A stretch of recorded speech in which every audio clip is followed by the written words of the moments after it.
په کلي کې هم دوبۍ کې بس مسافر یو دلته راغلي یو د یوې دا ویډیو به وکړو نو زه دا یو شعر دی چې ستا د خبرو چالاکي جانانه زما د چوپ انداز ته کله رسي ځکه هر څومره خاموش یم خو تصویر به مې بلا خبرې کوي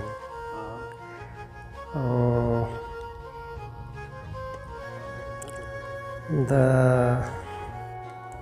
شعرونه دي چې چرته د صلاح او مشورې خلک چرته کې د بغض او کینې خلک چرته خوشي تشي بې ضمیره نو چرته د جومات او د حجرې خلک او چرته د جنګولو او فتنې خلک چرته کې د روغو او جرګې خلک او چرته تنگ نظره خودغرضه نو چرته د صفا زړه او سینې خلک او چرته به د نیمه لار کې پرېږدوي هر څوک ګورني د رشتې خلک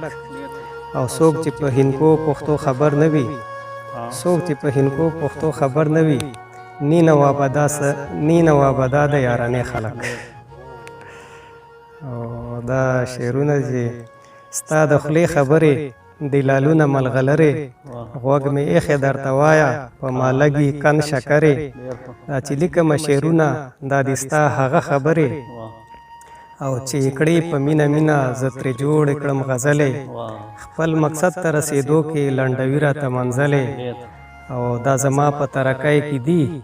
خورې ورې وزرې او زړه چې ښکته پورته نه کړې د نواب ځان او زیګرې او شعر دی چې ګلو سا بلبلو سا مالیارو سا او ملو سا منزلو سا دلدارو سا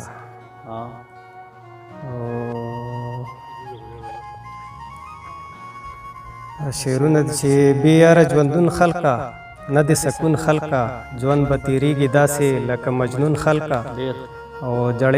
جړا فریاد به کوي تل په بیلتون خلقه بې غمه ژوند کله وي په میګتون خلقه او د نواب ژوند داسې دی بې ټکي نون خلقه